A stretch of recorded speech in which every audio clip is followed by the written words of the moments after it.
Morning, everyone. Welcome to the September Diamond Valley Writers Guild meeting. It's so good to see so many fresh faces, a few new ones in the room. Welcome. Glad you have all decided to join us today. Reminder, if you are on Zoom, please mute your mics now and keep them muted until either you need to say something or if there's question and answer and you're asked to unmute. We'd appreciate that. Wanted to remind everybody, next month is our election of officers. There are two positions up for re-election.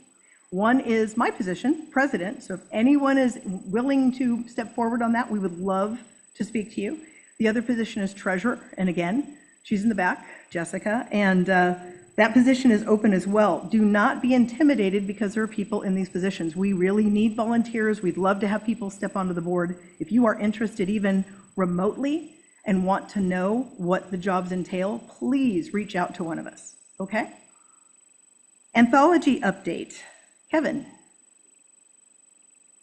Well, the anthology is nearing completion. We have one bio left, and the final two stories or pieces are currently in the proofreading phase. So they're actually edited and just going through proofreading right now. So, and we've almost got the cover completely nailed down. So right now we have a tentative launch date of Tuesday, October 21st is what we're hoping. We should be able to meet it. Barring anything, but we'd look to be on track. Excellent. And I want to thank the entire anthology committee. Some are in the room, some are on Zoom today, some may not be here with us. They worked very hard over the last, I won't even say how many months, to put this together. So if we can give a round of applause.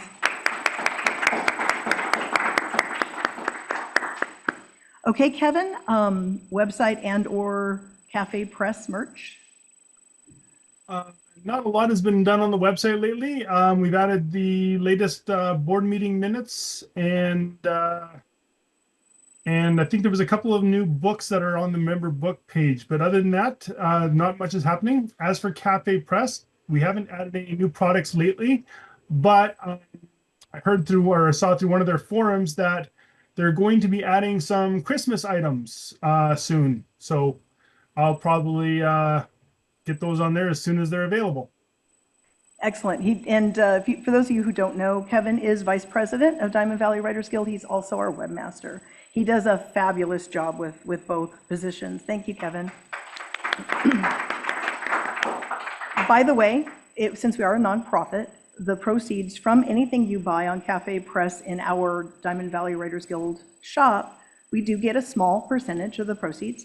And we just got, I think, our first like $27 and odd cents. So it does help. Every little bit helps to keep a nonprofit moving. Shout outs, Lynette. Good morning, everybody. As part of your membership, you are able to send in shout outs and celebrations regarding your writing, whether you do a book signing or you have a blog post, or maybe you've got a brand new book out.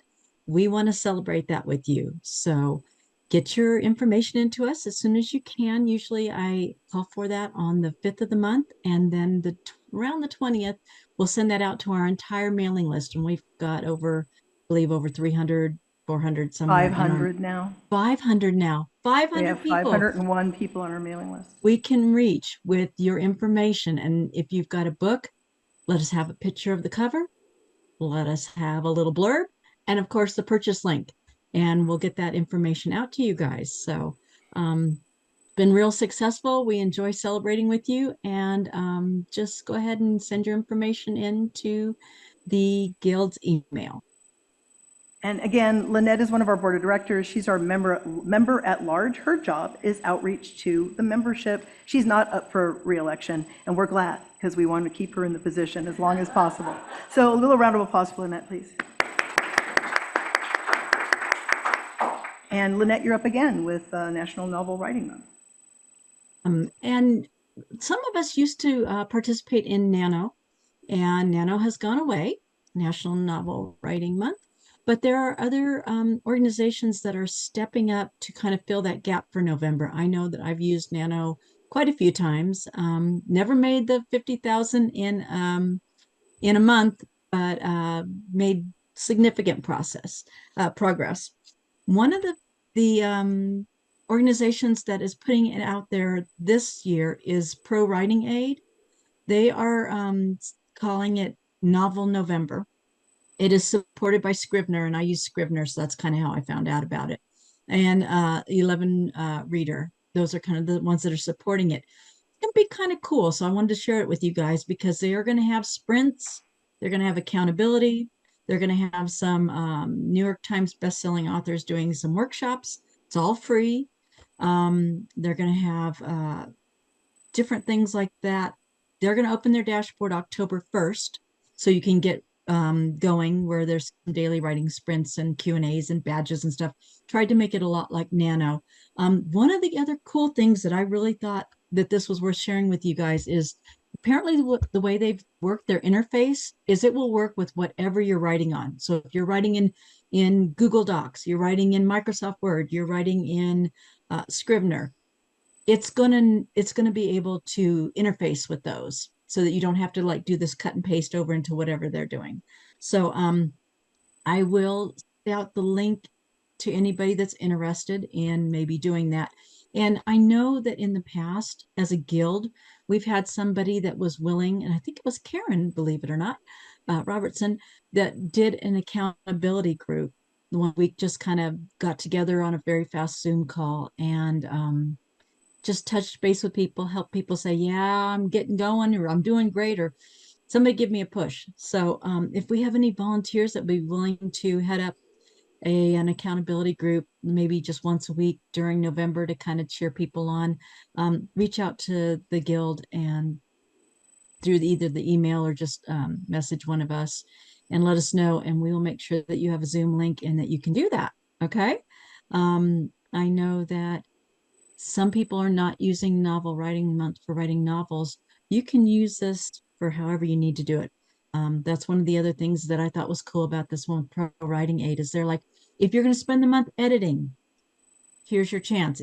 I think it's more of a get your butt in the seat sort of thing, which is great. And for those poets out there, secret poets, that's another chance. It doesn't have to be a novel. So I wanted to share that information with you guys. I'll put the link in the chat for the Zoom people. And then if those live in the group want to know, I'll make sure that you get the information. So that's all Excellent. I know Thank you, for Lynette. now, kiddos.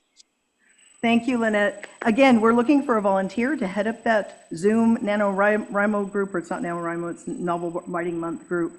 If you're interested, either slip something into the chat or email the guild or stop one of us here in the room today. Member benefits, Jessica. You guys are going to get real tired of me hearing saying this every week and every month. All righty. Now, if you really like what we do here and you want to help support us, the best way to do that is to become a member. We make it super easy for you, but being a member allows you to participate in guild publications, such as our anthology that's coming out, as well as have access to the shoutouts, which goes out to our 501 member mailing list. You are also able to participate in guild meeting readings, such as the prose reading coming up or in our April poetry. The other one is you get to have the fun job of running for board positions and being a board member. So you get to help run the guild all to yourself as well. Now we keep it very inexpensive. It's only $25 a year for general membership, $15 if you're a college student, and $10 if you're a high school student. If you want to join, you can either send a check to P.O. Box 1154, Hemet, California, 92546, or you can go onto our website and find the Join/Renew tab. That'll take you to the PayPal, or if you send it directly through PayPal to our email, you can send it in that way. Okay? Should I just move on to move on? All right. I'm out of breath. I'm so excited today. The other thing is that our end of year meeting is coming up. I know, save your tears.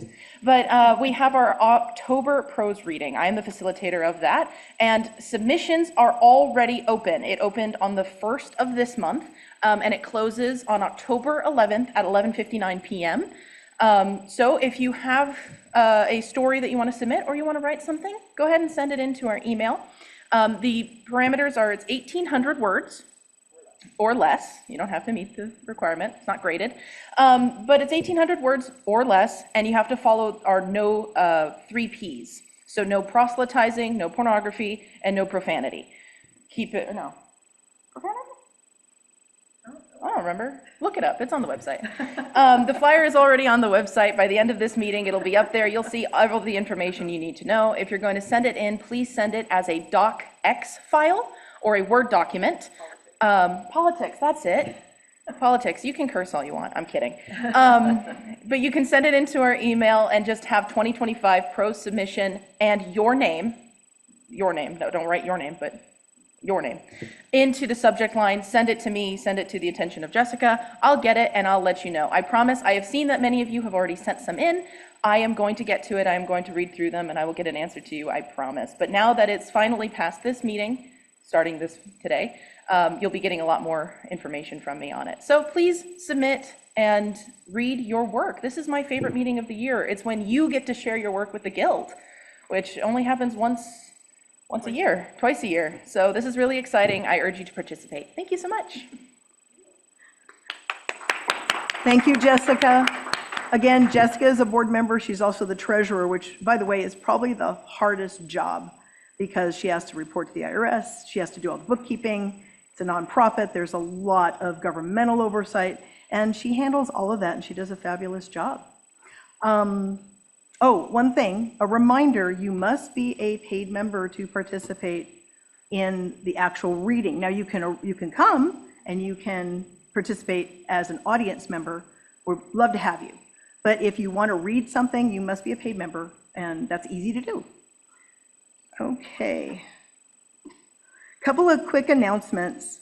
The library has moved their ghost walk from October to now being the dead of winter stories in November. I think they realized that they couldn't quite make everything happen as quickly as they expected. We have Diamond Valley Writers Guild, as a guild, has agreed to be readers of these stories. Most were submitted by children or teens. You can, that's what it appears anyway.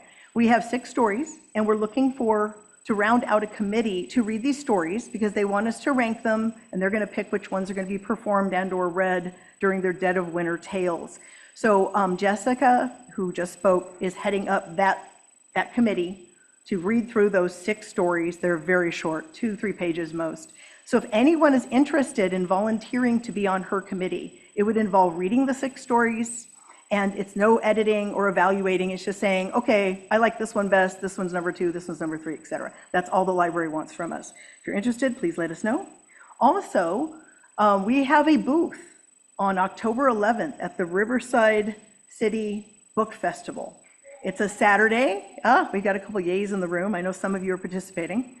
October 11th, and it's from 10 to 6. So we will be soliciting signups for people to help us man that booth.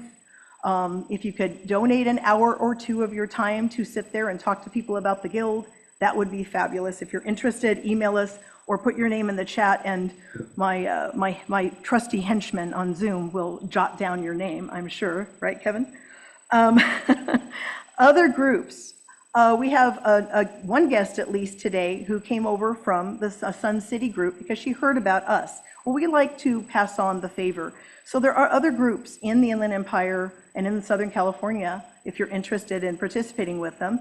Temecula Valley Writers and Illustrators down in Temecula meets at City Hall tomorrow, 11 to 1, and it's more of a networking. They usually have a guest speaker, some networking going on. There's also the California Writers Club, which is in Ontario. In fact, one of the members is sitting here in the room, and there's more information on that. That's the 4th Saturday, correct? Is that right, Sam? 4th Saturday? Yes, but September we're going to be meeting at the Friend facility in Claremont. Okay, okay, they can't hear you, so hold on. So the September meeting has been moved to a different location at the Friends of what? It's the Quaker Friend Society. Quaker Friend Society? Okay. They're on Harrison and Claremont. In Claremont. And so if you want some information, go to the California Writers Club in the Inland Empire, and they'll have all the information there. If you send me something, I can send it out to people if you'd like. Okay. Let's see, other groups. Boy, there's a lot of them. We've got the Sun City Library with Menifee. There is, at the end of the month, there is something going on in Menifee, another book festival of some sort. And I think we have some people in the room that are going to be participating in that. Is that correct? No, I had friends that. Okay, a lot of local authors. They're trying to uplift local Inland Empire authors. So let's support these other groups whenever we can. Volunteers, if you like getting up early and getting here at 8 o'clock, we'd be happy to have you donate your time to help us set up in the morning. We have a great team of volunteers, but things happen. People have to work, people get sick, they go on vacation. So the more people that we have that know how to set up the system, the less chance we'll ever have an oops in the future where we don't have enough people to make this happen live like we're doing. So if you're interested in that, please reach out to one of us and we'll be happy to hook you up with how you can participate.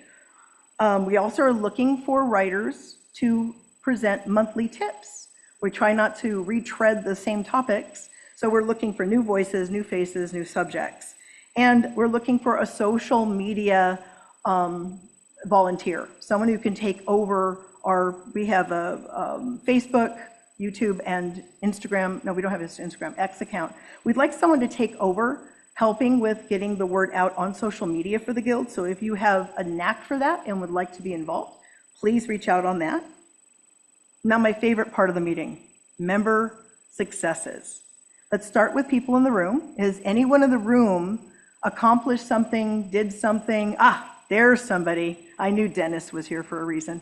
Careful, Dennis. Ooh. Here comes Dennis.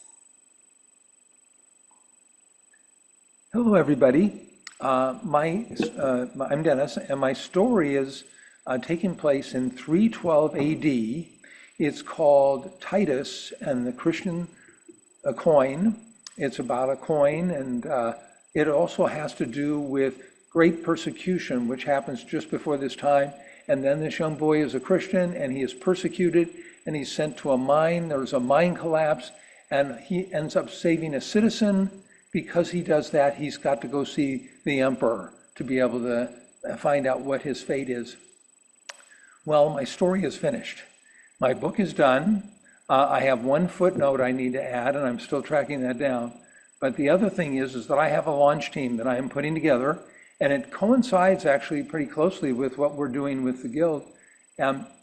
My launch team will be from October the 20th through the 31st, a 2-week team.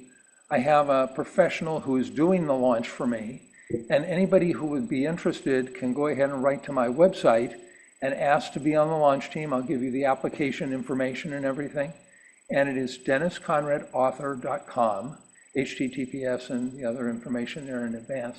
But DennisConradAuthor.com. And if you're interested in participating in the launch team, I've had 40 people last year or a couple years ago. And this is a middle grade fiction, so you'll get an advanced reader copy and some other benefits. So thank you so much, and I'm really glad that it's done.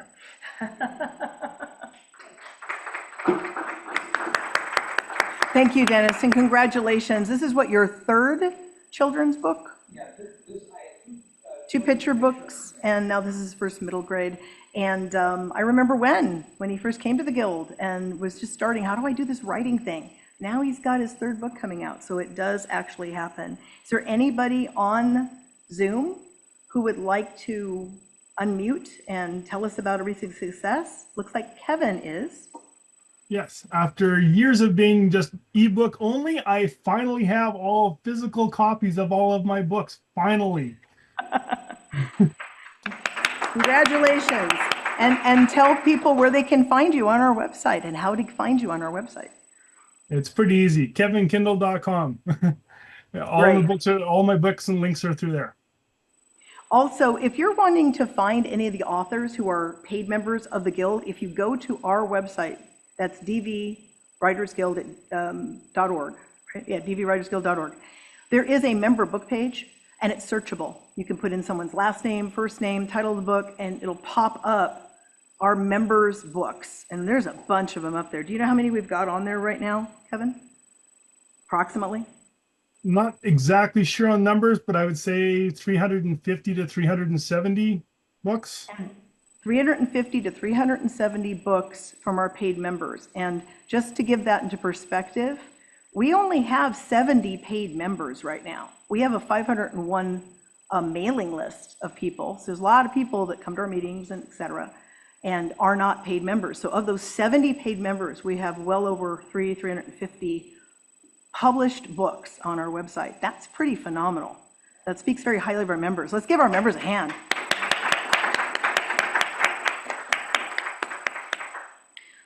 Okay, any more member successes either in the room or on Zoom? Anybody? Just wave. Even if you're not a member, we want to hear about your most recent success. Is there anybody out there that wants to share their most recent success? Says something in the chat. We have a poetry celebration every April. Oh, that's something else. Okay. Then we'll move on to our guest speaker, and I'm going to turn this portion of the meeting over to Lynette. So again, keep your mics muted if you could during the speaker's presentation. If there's questions, if you're in Zoom, please just let Lynette know, put it in the chat, say, I got a question. She'll then at an appropriate time ask you to unmute. If you're in the room, wave me down and we'll make sure that you get your questions answered. Do we know yet if Liz wants questions during her presentation or at the end, or how is that going to work? Well, I did ask her before, and she said we'll just kind of take it as it comes. Is that still okay, Liz? Yeah. Okay, great. so if you have a question, don't be shy. Flag somebody down and we'll get your question answered. Take it away, Lynette. Okay, well, as we know, there are a lot of us that go to conferences and stuff, and I heard Liz speak at a conference this year. And again, if you find somebody that's phenomenal that you think that is great information, make sure you tell us about it, tell the board about it, so we can get these people to come and talk to you and talk to the bigger group. And that's what I did. I reached out to Liz, and she was gracious enough to come and talk to us today about point of view. And that's something I struggle with. And I got so much out of her talk. I said, I got to share this. So she's going to be talking about point of view and deep point of view. She is the author of several World War II novels, romantic suspense novels, prairie romance novellas, and an Amish romance. And I don't want to give a big, huge, long talk because I want you guys to meet her, to hear her. She's phenomenal. So I'm just going to turn it over to Liz.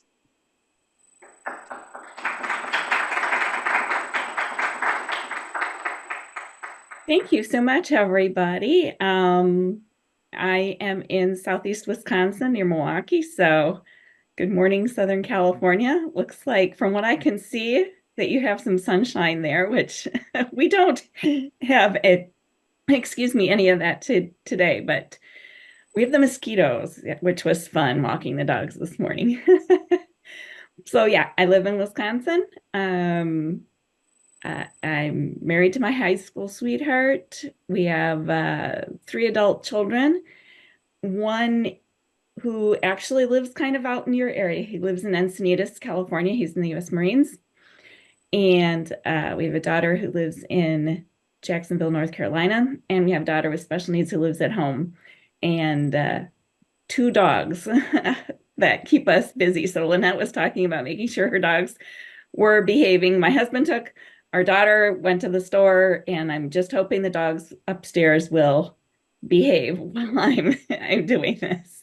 So, but thank you so much for having me. I'm really excited to be here. I love coming to speak to writers groups and sharing what I have learned as I've gone through my writing, and as I continue to write, I'm always trying to learn more.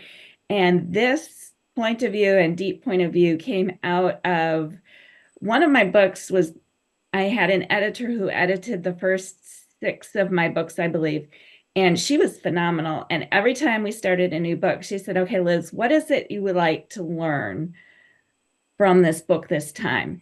What can I teach you? What can I show you? And there had been a lot of chatter on the American Christian Fiction Writers email loop about deep POV. And I just was not really understanding what deep POV was. And so I told my editor, that's what I'd like to learn. I'd like to learn deep POV. What is it? And how can we make this book stronger by using it? So she very patiently sat with me and taught me deep POV. And that's how I learned it. And I became a huge, huge fan of it. I'm probably one of the biggest fans that you will find of deep POV.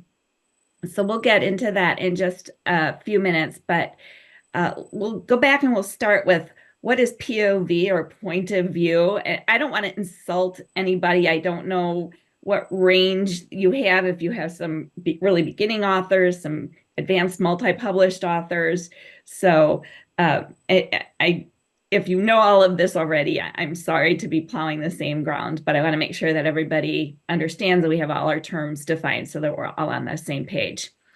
So can I go ahead and share my screen? Okay, so I'll go ahead, and it says sharing is not turned on. Hang on a second, our tech team should get that. Okay. We do have a big range. We have high school students that, Right. are very accomplished, all the way up to people with multiple stories and books published. So a big range, but most of us can always learn something new. I think that's one of the great things about having a group of writers, is because maybe we're really good in one area and not so sharp in the other. So iron sharp iron. You should be able to share Exactly. now. Go ahead and try to Okay. share now. And to elaborate on that, we have everything from people who have just thought about writing all the way to New York Times bestselling author who is a member of our organization. Wow. Congratulations. And I see, hang on, I have just to pull this up here, and then I think I can share my screen. Sorry about that. There we go. I click share. Okay. Okay, so it says you should be able to see my screen now. Can somebody just give me a thumbs up? Yep. Okay, good. Very good. Okay, there we go. So deep POV, what is it and how to write it? And as I stated before, I had to learn what it was because I was hearing all about it and really had no clue about it. And then I had to learn how to write it and how to write it well.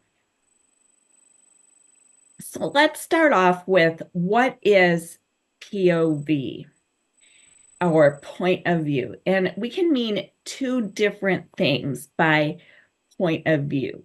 We can talk about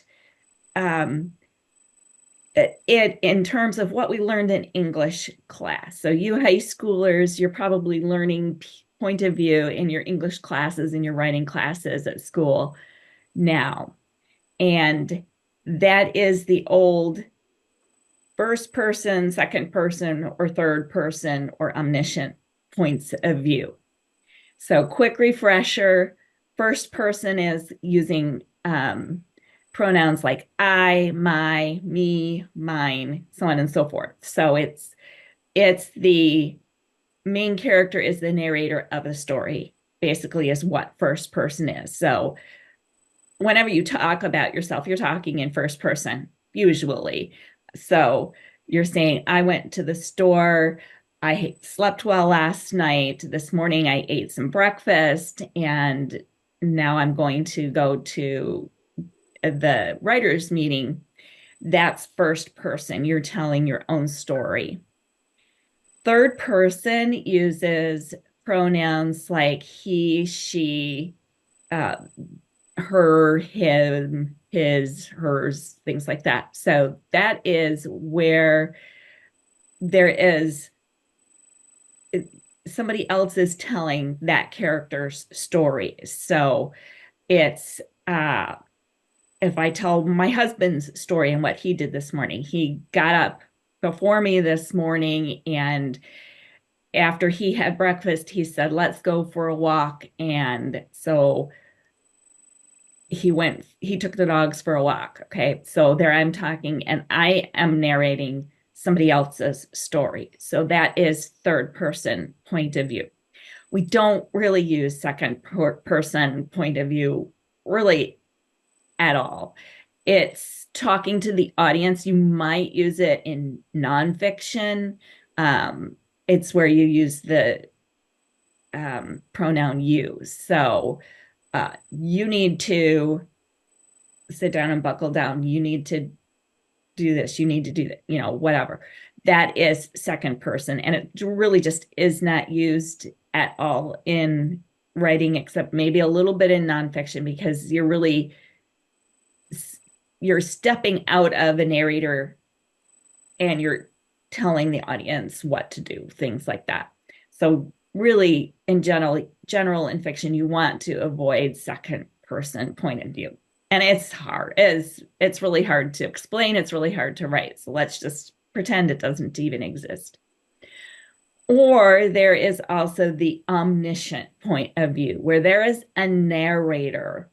And this was popular, 100, 150 years ago. I had somebody I also edit. And so I had an editing client who I was trying to work with, and he insisted on using omniscient point of view. And I said, nowadays that's not really used at all.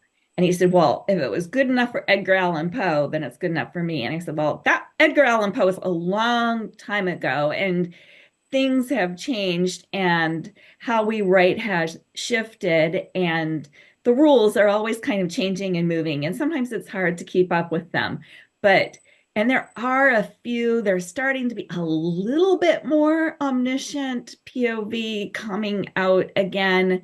But it's really still very, very limited, and very few people can get away with it. If you're a big name, huge name author, you might be able to get away with omniscient point of view, but most of us are not going to be able to do that. So that is where you have a narrator who is sort of hovering over the scene, and he can see everything. So he might say, in the Jones house this morning, the lights flickered on and the kids woke up and ran downstairs for breakfast. Across the street, the Browns slept in very late, and they were still pulling on their jackets and tying their shoes as they were running out the door. And then down the street, a dog barked, and Mrs. Smith came out of her house to shush him before he woke up the neighborhood. Okay, so that's omniscient point of view. They can see everything that's going on. And that's a much more pulled out point of view. So it's a little bit more detached for readers who are reading the book.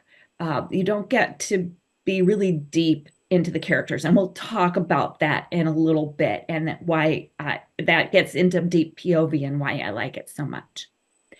And then we also talk about past tense or present tense. So you're talking, is this book written first person past tense, first person present tense, third person past tense, third person present tense? There's almost never a third person present tense. I don't know if I've really ever seen third person present tense, but the other three are. So are you writing this as if it happened at some point in the past, or are you writing it as if it is happening now? So that's obviously past tense and present tense. I think I talk about that a little bit more. One thing when you're talking about point of view, about POV, is you want to avoid head hopping.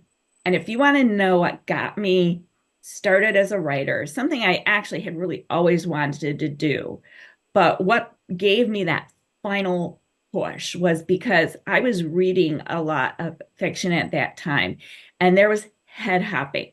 So within the same scene, I would be inside the heroine's head, and I would be seeing things through her eyes. I would be hearing her thoughts.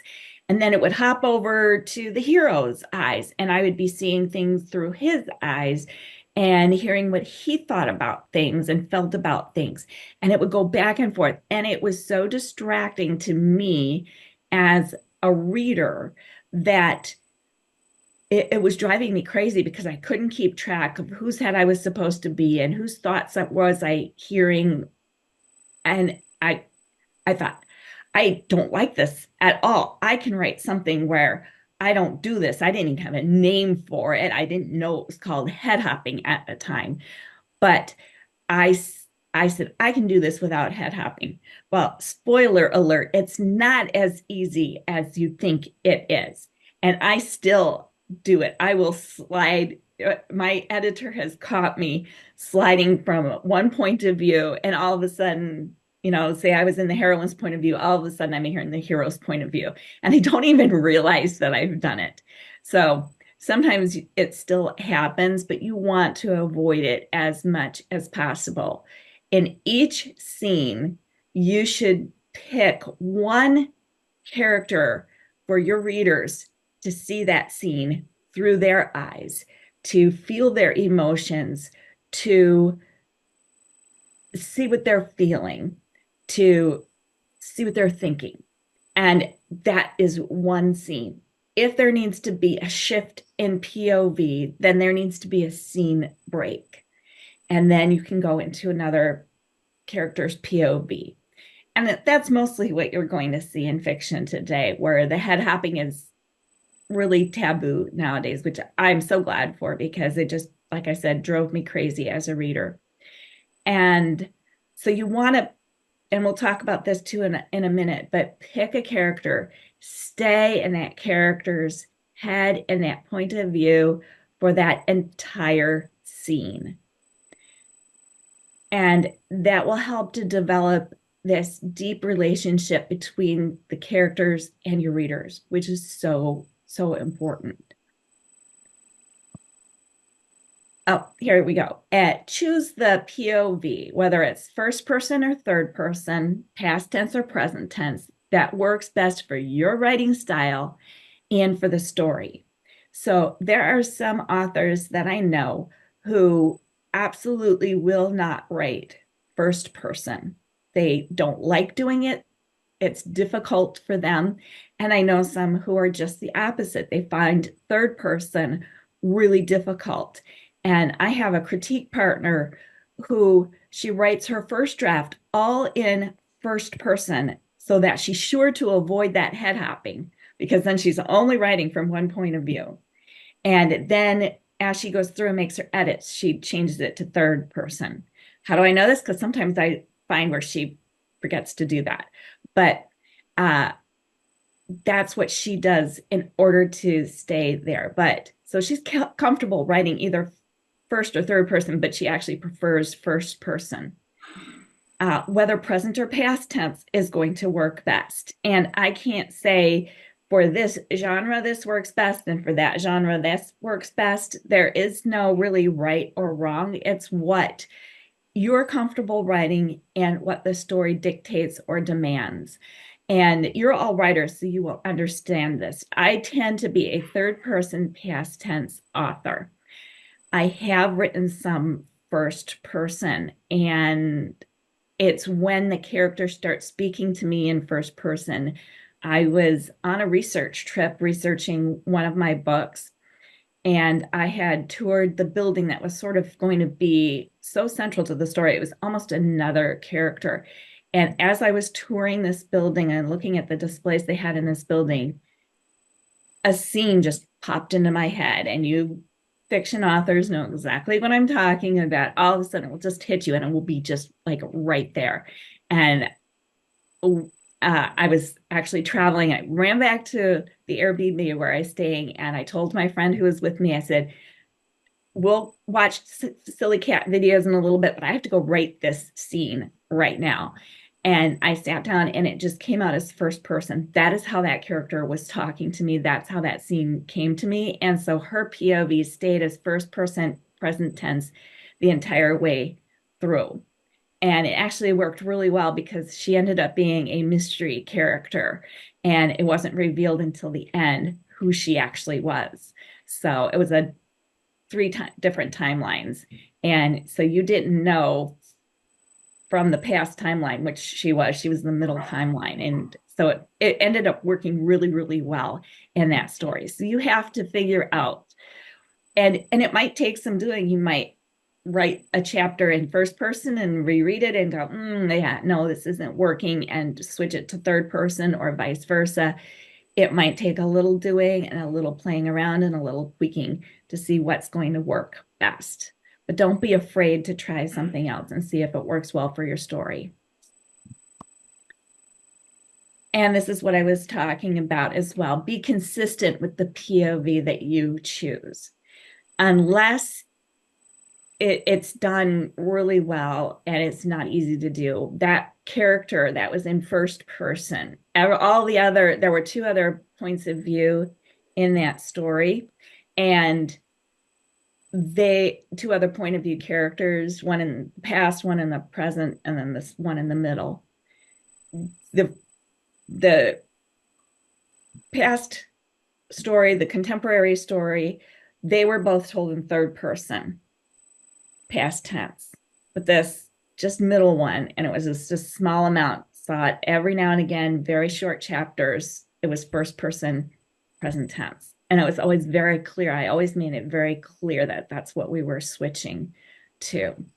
And I have seen some writers, especially of dual time, where they will write one of the timelines in a past tense, third person past tense, and another in a first person present tense. Did I say that right? Third person past tense, first person present tense. And it helps in those situations, because then it's very clear to the readers that they have changed timelines. So it can work very well there. But if you start one character off in first person present tense, you can't go in the next chapter and then have them be third person past tense. So if you choose to write that character's point of view from first person present tense, then don't switch it from that. Or if you choose to write from third person past tense for a character, don't switch it from that. It needs to be consistent throughout the story. So be consistent with that. Okay. Now we get into what I really love, and that is deep POV. So what is deep POV? I believe that using the deep POV technique when writing allows you to really get into the mind of the POV character and make a deep emotional connection with readers, so that the readers almost crawl into the skin of the characters, and they see the world through that character's eyes. For that moment in time, they almost become that character. They are living through that character, experiencing what is happening in the story through that character. And that's when you get readers really invested in your story, because they are so connected to that character that it becomes real to them. I read a series of books a long time ago, and it was based in Chicago, which I'm near Milwaukee, so it's not too far from me, a couple hours drive. And it was a whole series, same women in the whole series. And I made such a connection with the women in that series that I thought, I have to go to Chicago and visit these people. And then I went, oh, wait a minute, that's right, they're fictional characters. That was the writer doing such a good job, making me so invested with these characters that I felt like I knew them intimately, like they were my best friends.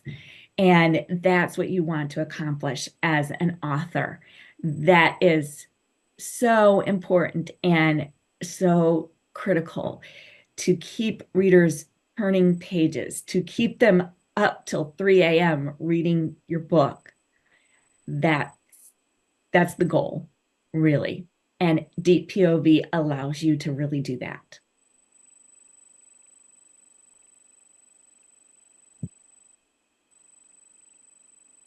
To really accomplish deep POV, you have to remove as many traces of authorship from the page as possible.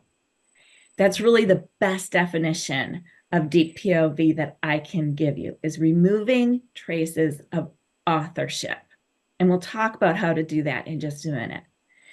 But the less that readers are reminded that they're reading, the more effective your deep POV will be, the more effective your story will be, the longer it will linger with them. I still remember that story from, goodness, it has to be 20 years or more ago that I read that series, but I still remember it really well because those characters were just so good and I was so engaged with the story.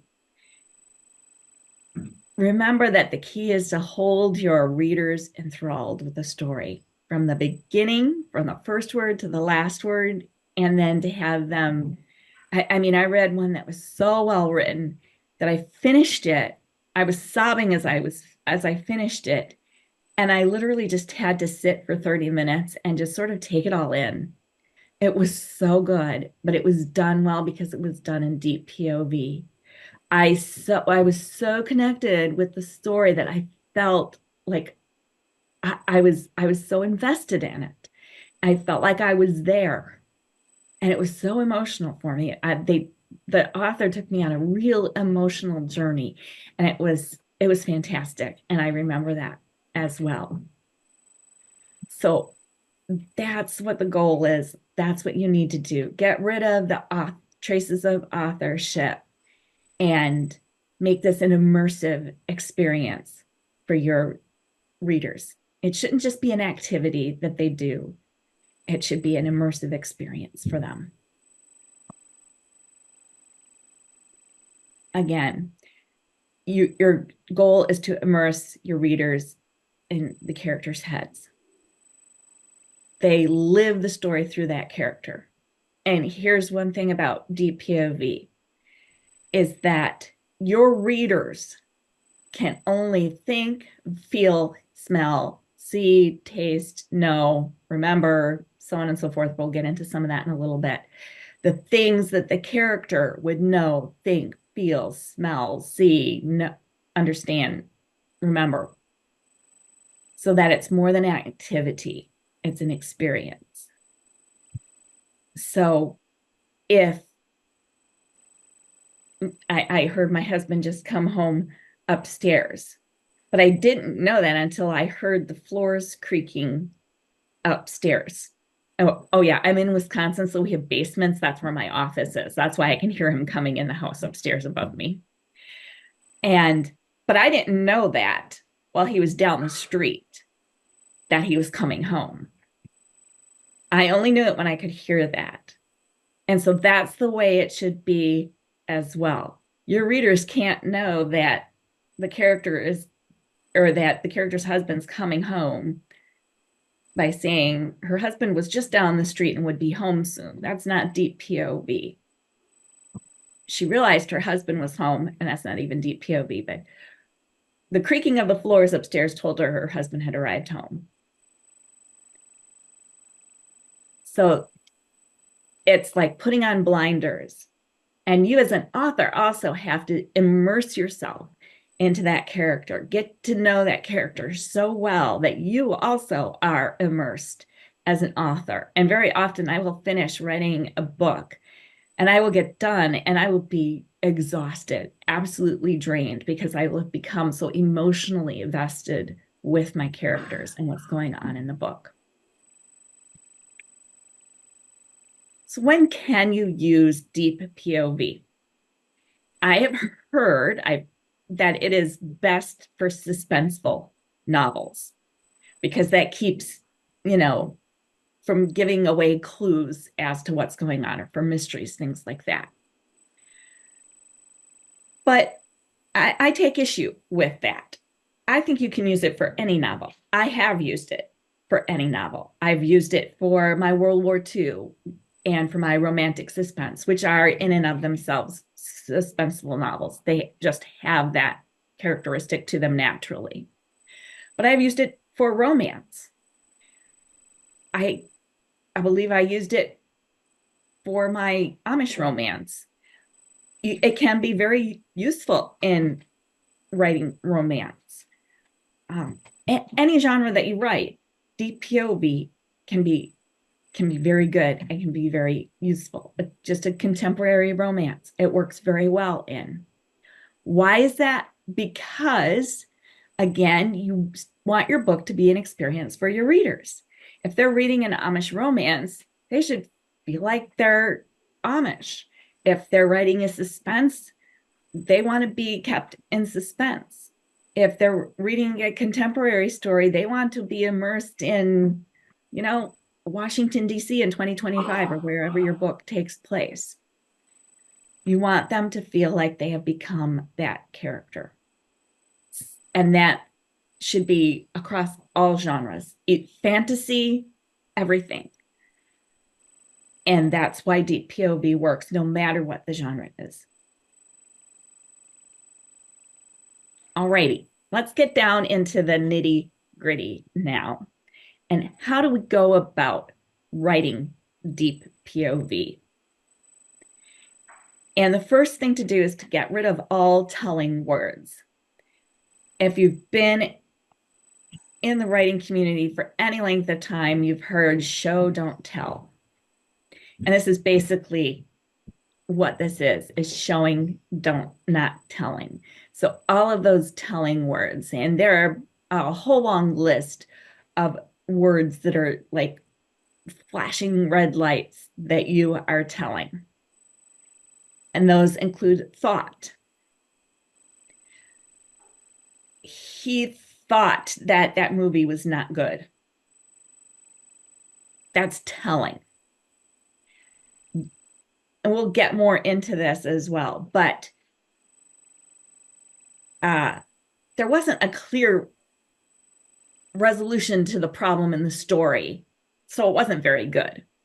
Okay, that's showing why he didn't think it was good and whatnot. Felt is another one. That's a huge one. And we'll talk about that in a little bit. Saw. Unless we're speaking to somebody, we don't think, oh, I saw my phone laying on the kitchen counter. You think, where was that phone at? Oh, yeah, it was on the kitchen counter last. Okay, so that's another showing word. Heard, knew, believed, remembered, seemed.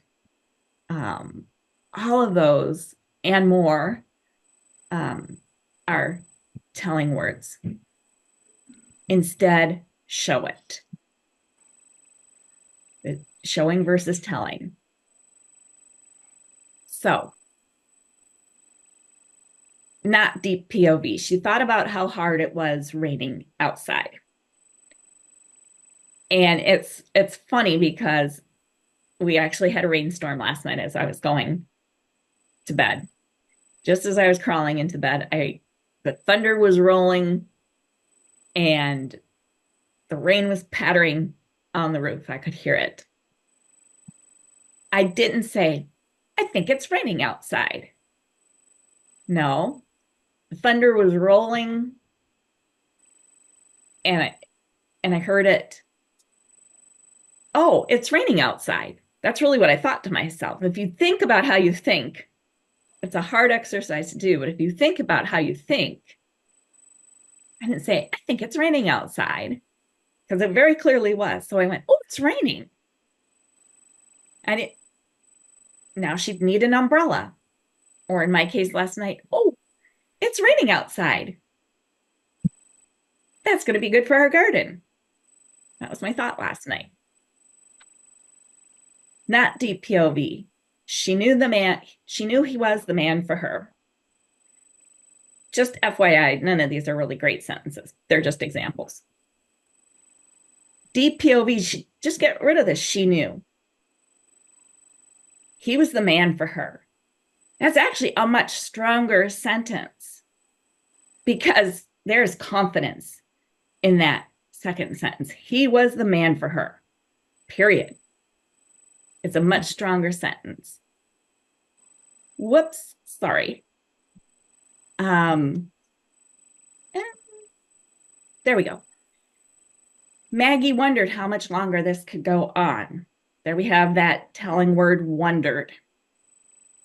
And when you see that word wondered, it's really easy to fix that one because you can change it into a question. And this is something that editor helped me learn how to do, was to pick out these words and see how I could change them and how I could change a lot of them into questions. How much longer could this go on? And you can see already how much stronger that is.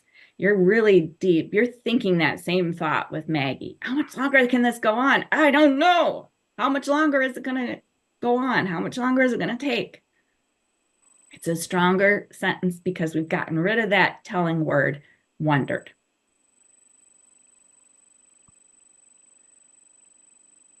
Getting rid of author intrusion.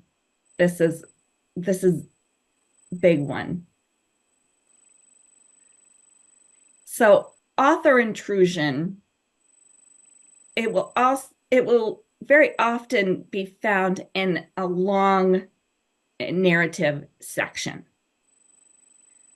The renegades were preparing for battle. They had been gathering on the border for months, fortifying their positions with manpower and weapons. They were ready to fight for the land they had lost to the all-powerful 50 years before. Enough was enough for them. It's almost it's almost omniscient point of view. It's really bordering and teetering on the edge of omniscient point of view. And there, the narrator is really just kind of telling something and just laying it out for you. A deeper point of view would be to show this. Freya studied the map Rono had brought her. See the renegades' positions here on the border? He pointed to several positions on the paper. This is a battle that's been coming for 50 years. We shouldn't be surprised by it. Are you ready to defend the all-powerful? We've turned that into dialogue, which also helps to make that flow a little better. It gives it better pacing. It keeps it kind of moving along and clicking along. Long narrative sections where you have a narrator just telling the readers what's going on is going to really slow down and bog down a story. If you want to keep that pace going, keep the readers turning pages, then more dialogue. I tend to be a dialogue heavy writer, so I might go a little bit too far on the dialogue end of the spectrum, but I have been reading and listening to a lot of books recently. I mean, I always do, but there have been a few that have just really gotten bogged down with long sections of narration. And I keep thinking to myself, just get to the action already. I want to get to the action. So by turning as much of this narration as possible into action and into dialogue will help with the deep POV. It's really getting into your characters' heads and showing it much more. It's getting rid of that author intrusion. It's no longer teetering on the edge of omniscient point of view there. Oh, here's a big one, and that's avoid naming emotions. And I have editing clients who would happily step forward and say, oh, I know, Liz, every other sentence of mine, she's telling me not to name emotions. It's something that really is not deep POV at all. It's telling and not showing again. So not deep POV. Yvonne was nervous. That's telling, just plain old flat out telling. Instead, sweat trickled down Yvonne's back and her hands shook. That's nerves. Readers are smart enough to pick up on those little clues and know that they're nervous.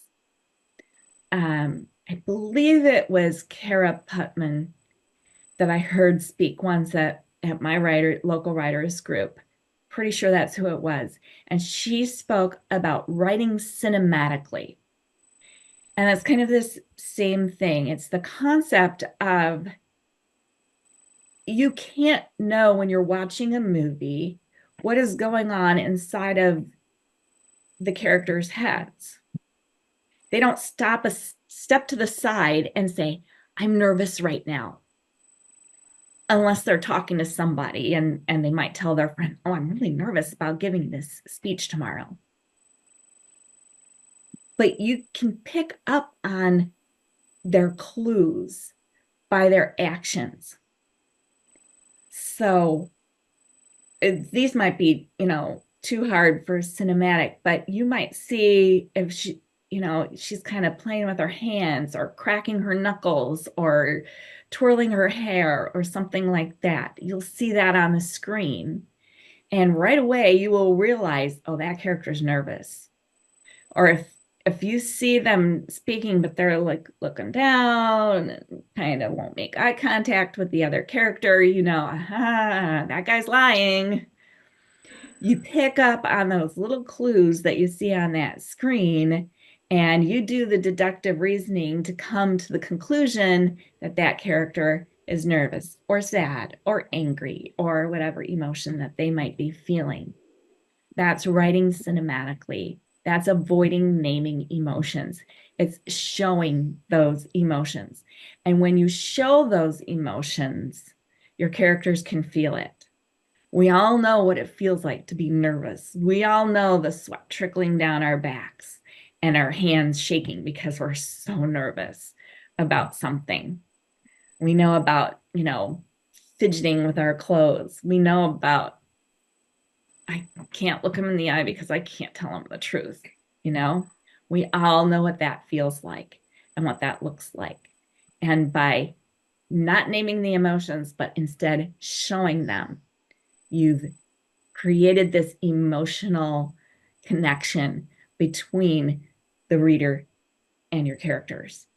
And you've got them hooked now. Now they're invested in that story. And now they're going to keep turning the pages because they want to find out what's going to happen next to this character. Why is she nervous? Is she going to be able to pull this off? I'm editing a book right now that's set at the Grand Canyon. And he has to rescue a child who has fallen down onto a ledge, not all the way down the canyon, but onto this little ledge. And he just had a bad experience where a rescue did not go well. And so we see him, rappelling down the rock of the face of the Grand Canyon. And his heart is just pounding and his mouth is dry. And he's gripping that rope as tightly as he can. And I'm like, I gotta find out what happens. Is he gonna be able to do this? Is he gonna be able to rescue this child? Is he gonna be able to overcome this? I knew he was nervous. I knew he was afraid, not because the author told me, but because of those kind of clues, the heart pounding, the dry mouth, him clinging to that rope for dear life. He was nervous about this. So avoid naming emotions. If you find yourself saying he was angry, she was sad, he was nervous, she was disappointed, show it instead. Here is another one of my kind of pet peeves, and if you can avoid them, you're getting rid of traces of authorship by avoiding dialogue tags and changing them to beats wherever possible. Tags are he said, she answered, he exclaimed, she replied. Those are tags. And you can see that they show traces of authorship there because it has to be the author who throws in the he said, she said type of thing. But if you change them to beats, you're accomplishing several things. You are either showing action or you're showing internal thought or showing emotion. And you're getting rid of that traces of authorship. So you're drawing your reader into the story farther if you are avoiding the tags and using beats wherever possible. And we could do kind of a whole thing on tags versus beats. So I'm going to try not to get too far into the weeds here. But I really try to avoid dialogue tags. And I can go most of my book without using dialogue tags and just using beats or using nothing at all if I really want the pace to clip right along and there's no confusion over who is speaking. There are some times where I really want the pace to really be going a lot and I don't want a beat because it's usually longer than just he said. And so then it will slow down the pace of the story. So to keep the pace going, then I might throw in a dialogue tag or two. But really almost my entire book, I will not use beats, or I will not use tags at all. So, "You are so beautiful," he said. Again, these aren't the world's best. They aren't going to win, Pulitzer Prizes in novel writing, these sentences, but you can see he said that's a bit of trace of authorship there. Liz, we have a question Yes. in the chat. Someone, Sure. Ellison Sanders, is asking, what are beats? So beats are, sorry, yeah, I explained tags and I didn't explain beats. So beats are pieces of action. So like in this second example here, Trey whistled, "You are so beautiful." So you still know that it's Trey who's doing the speaking because the beat is going to be in the same paragraph with the dialogue. That's how you know that. But instead of he said, now I have him doing some type of action. Trey whistled, "You are so beautiful." Or it could be Trey's stomach did a flip flop. "You are so beautiful." Okay. You're not naming emotion, you're showing the emotion, and it's also in the form of a beat so that it's Trey who's going to say, "You are so beautiful." But again, see how that creates more of a connection with the reader instead of just he said. If Trey is whistling, he might be kind of a rogue, kind of guy. Might be somebody that is going to offend the heroine by whistling at her like that. If his stomach flip-flops and you know that he's the hero, man, he has it bad for her. And I haven't said that, he has it bad for her, but just his stomach flip-flopping and how beautiful she is shows that emotion, and the reader is picked up on that and knows, yeah, he's in love. He has it bad for her. Any other questions before I keep going here?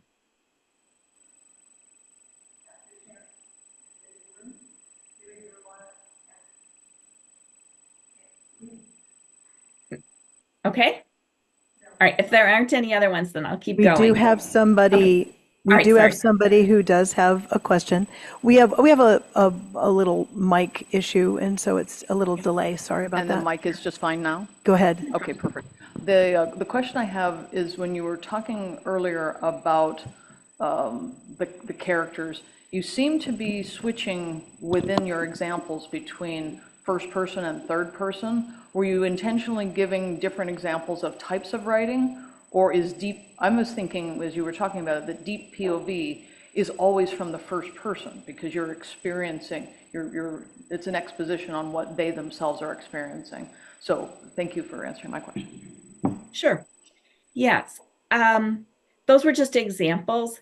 So, I mean, first person present tense is the easiest way to write deep POV, but third person past tense can definitely be deep POV. It doesn't have to be first person at all to be deep POV. You can write deep POV as third person. And that's another common sort of misconception, that it has to be first person. And in fact, as I've written now a little bit of first person, I find it to be a little bit more distant actually than even third person. It's a little bit harder to do the showing and then not telling. It's a little, and this might just be me, I find myself telling a little bit more when I'm in first person actually than when I'm in third person. And maybe it's just because I don't write first person nearly as much as I write third person. But yeah, it's definitely possible to write third person past tense as deep POV just by doing these things, getting rid of the traces of authorship. This one here with turning the dialogue tags into beats. You're still deep POV here by showing Trey whistling or by having his stomach doing a flip flop or something like that. You're still doing that deep POV. And really, if you stick to that rule about showing, not telling, then you're going to be writing pretty much deep POV. So whether it's first person or third person, by doing these things, it can be deep POV.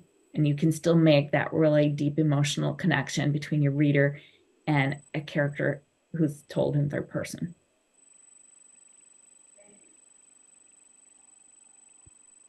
Okay.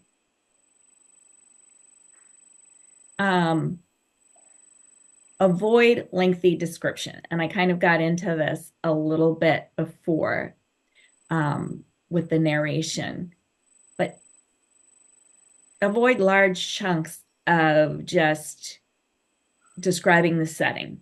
Now, describing a setting is very important, and having the readers know exactly where the characters are and what's going on around them is helpful for them in painting the picture.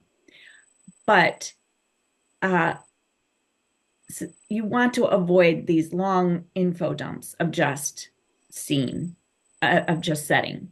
And this came from one of my editing clients, and it's used with her permission. We stepped off this elevator to navy and gold marble floors, a seating of 2 boxy and uncomfortable-looking cream leather couches, 2 matching low coffee tables, and 2 leather chairs with crazy pear-shaped high backs in a golden color. The floor looked like it went up the walls with the glass marble effect on the 2 walls to the left and right of me. The office smelled strongly of chai. Mulder pulled a gold keyring from his pocket and unlocked his office. The door opened into a long, narrow hallway with bright sunshine shining at, oh, and I see a typo there, sorry. Sunshine shining at the other end. Both the floor and the walls were made of real wood, an oak or pine, I didn't know. Every couple of feet, glass light fixtures mounted on the walls reflected light onto the glossy floor. Even with the lights and the promise of the morning light at the other end, the track down the hall was dark and mysterious. That's a lot of setting just kind of dumped into the reader's lap.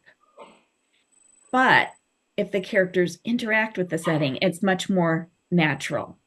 Because I'm not going to necessarily step into a room and notice all of the architecture and furniture and everything like that. That's not what my eye is like. If I'm, an HGTV star, I might notice some of that stuff first up right away, but I'm not, and so I won't. Instead, having the characters interact with the setting. So this is how she ended up rewriting it.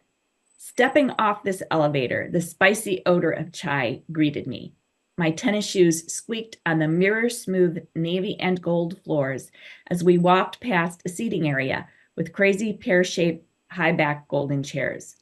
My reflection bounced off the walls with the same glass marble effect. Mulder pulled a gold keyring from his pocket and unlocked his office. The door opened into a long hallway. The floorboards creaked under our feet as we walked down the dark tunnel. Only sunshine from up ahead lighting our way. The passage like ones leading to dungeons in ancient castles. See how much stronger that is? Because now the character is actually interacting with the setting. Instead of just describing it all for 2 long paragraphs, it's been compressed and the character is actually interacting with it. You can kind of, if you've ever smelled chai, you know what those spices smell like. You can hear the tennis shoes squeaking and the floorboards creaking. You can relate to all of that, and that gives just a better, clearer picture, and it keeps the action moving forward as well. It deepens the POV by doing it this way. Avoid passive voice. So, what is passive voice? Passive voice is like this. The grocery order was picked up by Tina. A passive voice is where the subject of the sentence is not the one who is doing the action of the sentence. So the subject of the sentence is the grocery order. But it's actually Tina who is doing the action of the sentence, picking up the order. Tina's doing the picking up. You keep the POV by keeping your voice active. So Tina picked up the grocery order. Now, Tina, the subject of the sentence, is the one who is doing the action of the sentence, picking up. So you want to avoid passive voice. This means as you go through your manuscript and do your editing, you are watching out for this. Is the subject of this sentence performing the action? And this is where it's good to have a critique partner, an editor. They can help you find some of those. And yeah, it's kind of nitpicky, and it's a process to do this. But the more and more that you train your eye to do this, the more and more you're going to pick up on when you're using passive voice versus active voice. And keeping things active is going to help keep the readers engaged and keep them deep into the POV character's head, keep them deep into the skin of that POV character.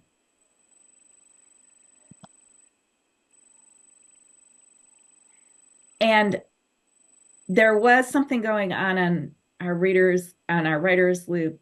It was a while ago now, where it somehow got around that the word was the signal that it was a passive voice. And it's true that was can be an indicator that a sentence is written in passive voice. Like here, the grocery order was picked up by Tina. Actually, it's the word by that's a little more of a clue that it's a passive sentence than the word was. Because this one is an active sentence. It was almost sunset. It was raining outside. It was hot. The dog was panting. Is not necessarily an indicator of past tense. So if you've heard that, that's incorrect. It can be, but it isn't always. So I'd look for the word was. I'd also keep my eyes out for the word by. That's a good indicator that it may very well be a passive sentence. And then you can pick up on that, and then you can look and see, okay, is the subject of the sentence the one doing the action of the sentence? Then you'll know that it's an active voice instead of a passive voice.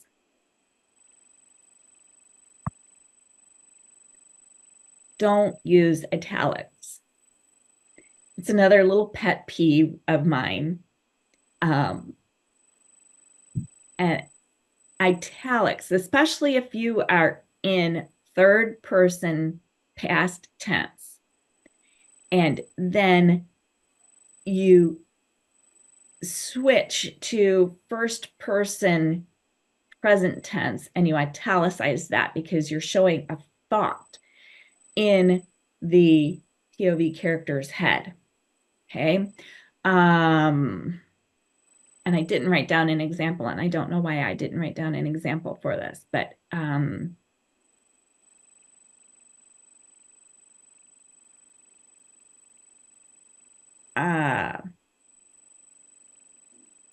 rain pelted Catherine until she was soaked to the bone. I wish I had looked at the forecast, then I could have brought my umbrella. And that part where she said, I wish I had looked at the forecast. I would have brought my umbrella. That would be italicized because it's first person present tense. You're slipping into first person present tense there. That that gets out of the deep POV. You have the traces of authorship there. The italics are like a glaring neon light that this is not deep POV. We're getting out of deep POV here, and it's just going to pop the readers out of that deep POV, and then you're going to have to try to capture them back into it again. You want to get them into deep POV and into that character skin, and you want to keep them there. So, rain pelted Catherine until she was soaked to the bone. If only she had looked at the forecast, then she would have brought an umbrella. So I would say a vast majority of the time, that's not even necessary at all and can be very easily just turned back into third person past tense, if that's what you're writing in, and kept there. Now, of course, if you're writing in first person present tense, you're not going to have problems with the italics. But if this is a problem that crops up if you're writing third person past tense, and I see a lot of authors and a lot of writers slipping in and using the italics, and it pops out of that deep POV. Get rid of it, change it back to third person past tense. This is one of the first things my editor taught me when she was teaching me deep POV.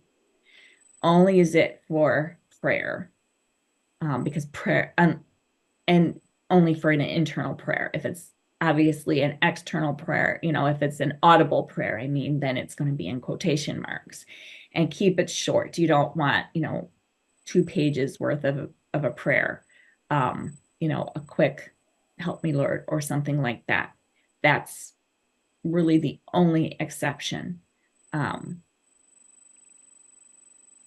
to using the italics, because they are just like a spotlight there that's not deep POV. So getting rid of as many italics as you possibly can. Oh, I had an example there. I can't believe this is happening.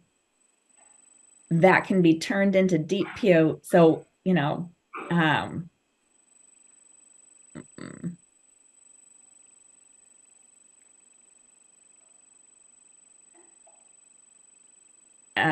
I'm trying to think.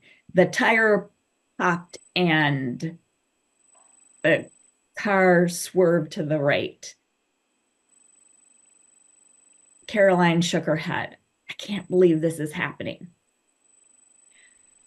That's not deep POV. The tire popped and the car swerved in Carolyn's hand. How could this be happening? Okay.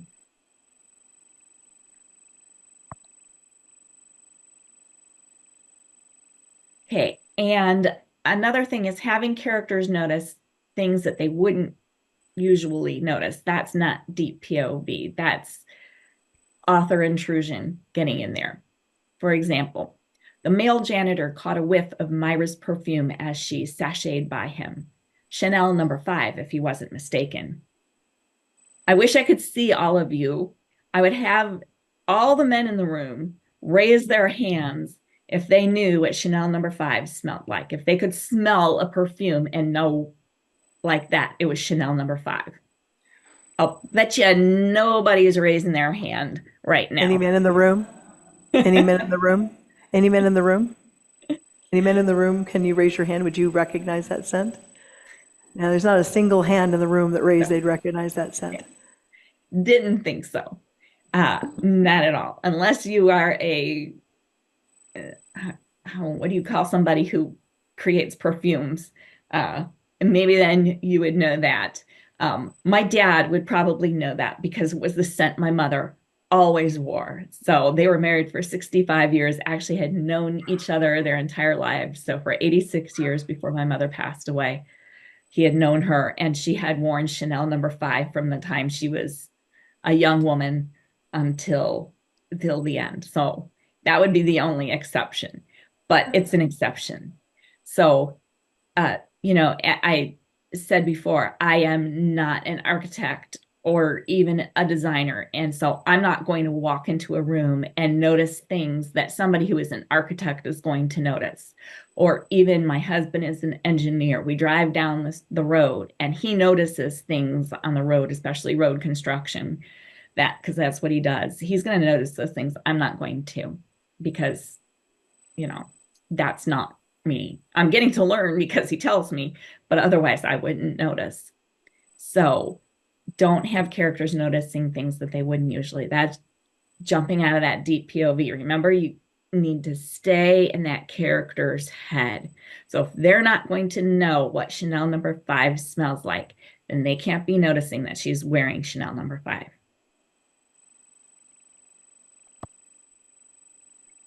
And that's it. That is, in a nutshell, what POV is, and deep POV, and some hints on how to write deep POV. So if there's any questions, I'll stop sharing my screen and I can kind of see some people then. Okay, now is the time for question and answer. Please go to the mic. If you can, don't go past the projector. Go around the projector to the mic up top. Anybody on Zoom while Bob is making his way to the mic? And see, Liz, you can see the room. Yes, I can. A little bit there. Yeah. Oh. Here comes Bob. Okay. Boy, what a maze to get up here.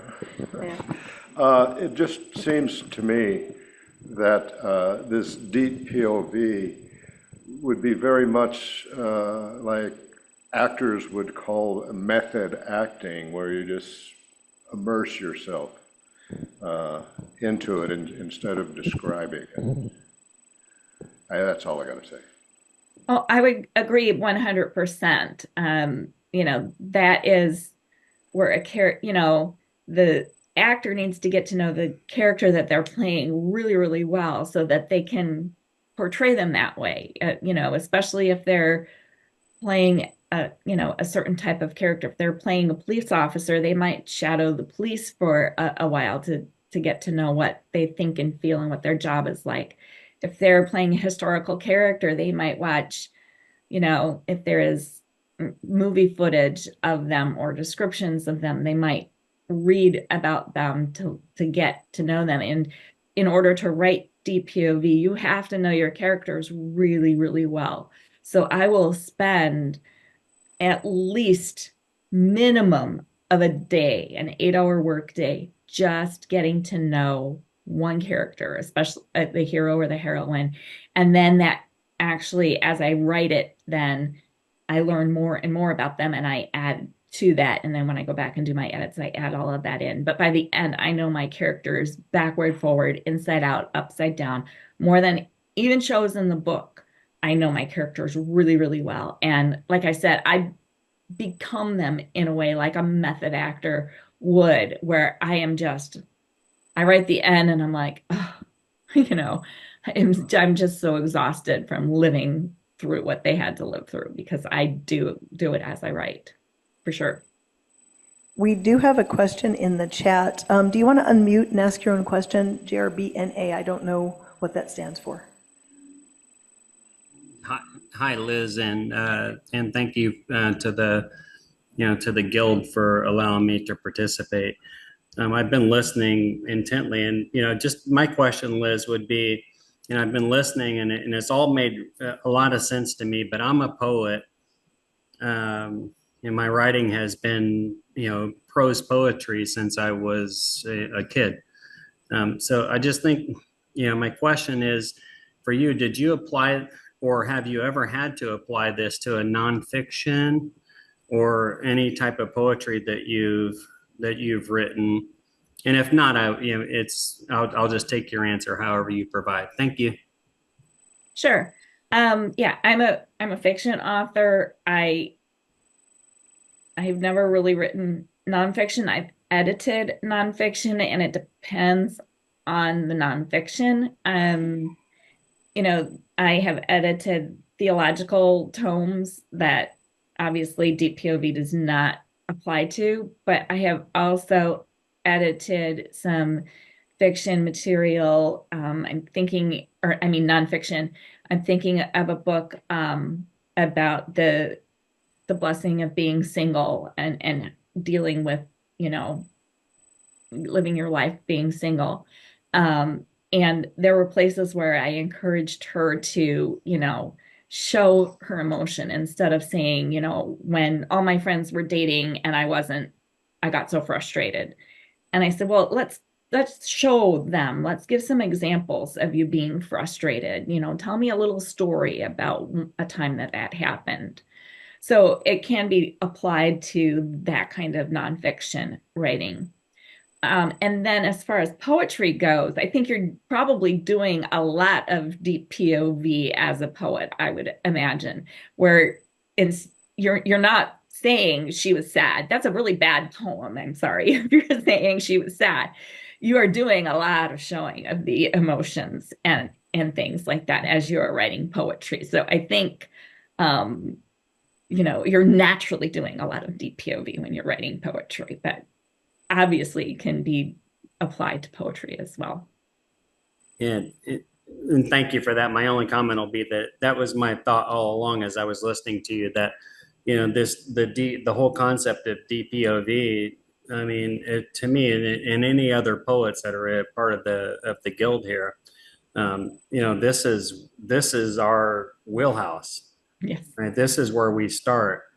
So thank you. I love listening to what you shared. So thank you for sharing what you did. Thank you. Oh, you're welcome. So fiction authors in the room, go to your poetry writer friends if you're having problems with deep POV. They'll help you out. They know how to do it naturally and instinctively. And just so you know, we do have a lot of poets in the guild. In fact, our anthology title is Menagerie, a compilation of short stories, poems, and musings. So a lot of poems in the anthology coming out. And we have another 2 questions in the room. First one is Angie. Go ahead. I was thinking about a scene in my life that I'd like to write about from the first person. But part of what makes it so meaningful is that my husband and I had, over the course of time, established a standard order at Carl's Jr. It kind of, it was a point of connection for the 2 of us. How do you write that? How do you write stuff that has happened in the past that describes or illustrates the relationship that you have with the second person without telling, or maybe without showing? Sure. Yeah. So without telling you, you would show that, you know, our favorite thing to do every Saturday afternoon was go to Carl's Jr.'s. We don't have those there, so I'm here. So if I get it wrong, sorry. Carl's Jr. for lunch. You know, I always ordered a hamburger with no ketchup and a large Diet Coke, and he did too. It was something we always laughed about. You know, just going through and describing it, just not, you know, showing how sweet it was by doing the laughing together, or, you know, or perhaps the people who worked there, because you went there every Saturday afternoon for lunch, got to know you. And so they would say, oh, here comes Angie and her husband. Hey, everybody, we need 2 burgers, no ketchup, and 2 large Diet Cokes. You know, that's another way that you could show that sweet. And then you turn to each other and smile because, you know, that shows the sweetness of that. And that's a connection that your readers can make with you, because I think all of us as couples, we have those little moments that are, you know, our thing with each other. And so we can all connect with that. So that's what would be my advice for that. Excellent. Thank you. Another question here in the room, Dennis. Hi, Liz. Hi. I looked you up on Facebook and I saw a little bit about Germany. And then I wanted to ask you, you have a podcast.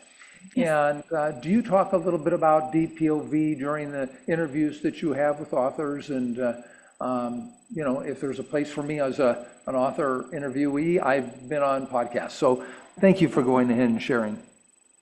Sure. Yes. So I do have a just about weekly podcast called Christian Historical Fiction Talk.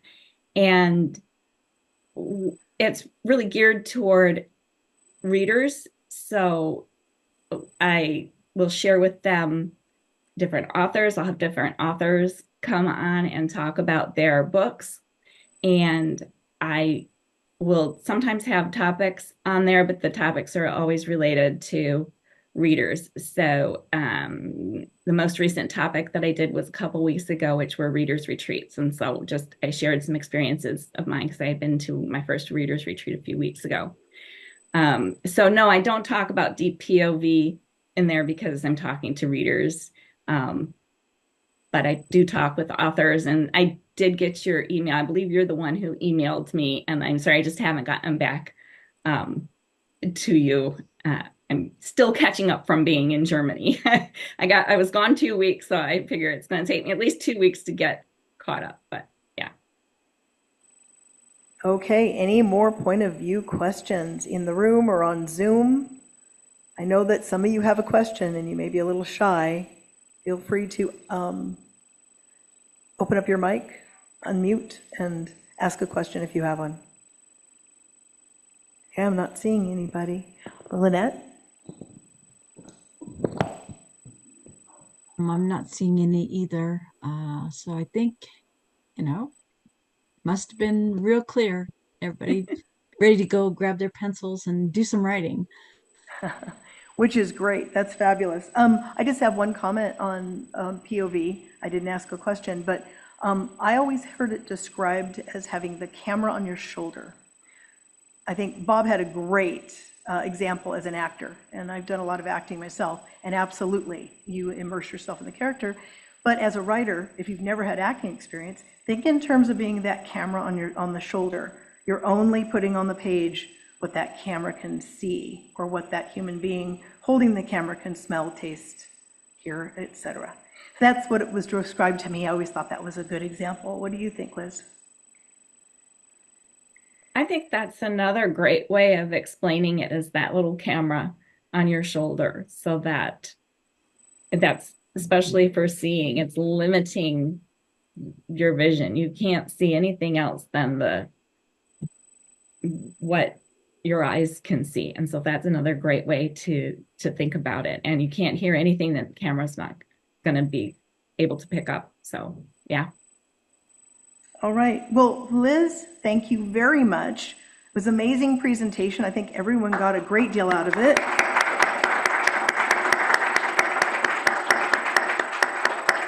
We appreciate you taking the time. Thank you so much for having me. Yeah, it's great. And hopefully maybe we'll be able to have you back another time on a different topic if you have multiple topics you speak about. Oh yeah, that'd be wonderful. Okay, perfect. A reminder about next month's meeting. Again, it is the pros meeting, so get your stories in, 1,800 words or less, paid members only, but it's easy to join. Again, you can easily go to our website and join. And that's also our elections. Again, I encourage you. I have been on the board of directors for 6 years. And right now our bylaws state a 6-year term limit. We really don't want to have to change the bylaws because no one steps up to take over the presidency.